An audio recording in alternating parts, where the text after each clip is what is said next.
Okay, so non-canonical form.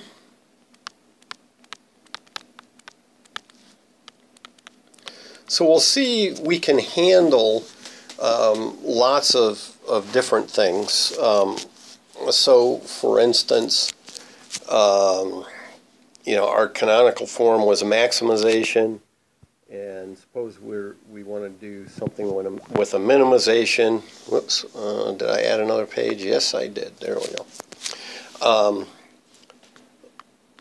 So let's just look at some things that are just not a big deal. Now, usually software, we don't have to do these changes. The software can handle us putting these things in, and it takes care of the changes. But just to kind of show, that it's not a big deal, suppose I need to minimize something like z equals, 3 x1 plus 5x2. I could keep going, but this is enough to see. So if I need to minimize that, well, that's no different than maximizing z equal minus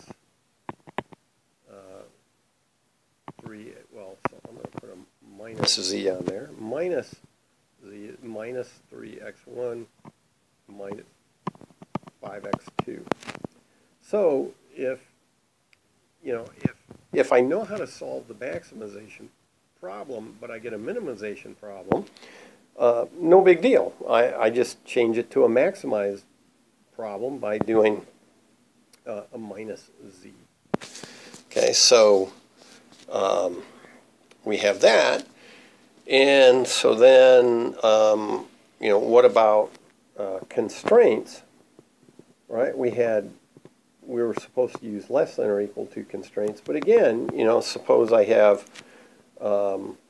something like 4x1 minus, 3x2 is, not less than, is greater than or equal to 5. Well, just multiply through again by a negative number, and I have minus 4x1 plus 3x2 is less than or equal to negative 5. Not a problem. So,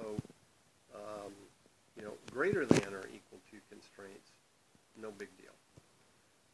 Okay, what about equality constraints? So suppose I have something like 4x1 minus 3x2 is equal to 5. Oh, well, no big deal there either. Okay, I'll write it as two constraints, because, right? So if 4x1 minus 3x2 is less than or equal to 5, but also 4x1 minus 3x2 is greater than or equal to 5, well, then it has to be 5. So if I have equality, I could just write both of these constraints. Well, but greater than or equal to, that's not a less than or equal to. Oh, yeah, well, then we just multiply through by our negative on that one. And we have two less than or equal to constraints instead of the equality.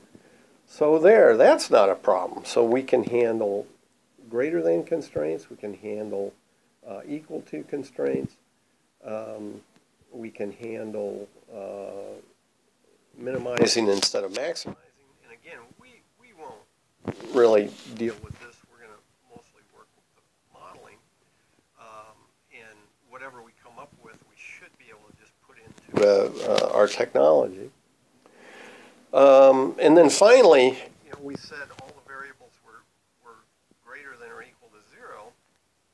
Well, suppose I have something like, suppose I want to maximize 3x1 plus 4x2, and subject to, we'll just do a real quickie constraint here, something like 2x1 plus x2 is less And what we have is that, say, maybe x1 is greater than or equal to 0, but x2 is unrestricted.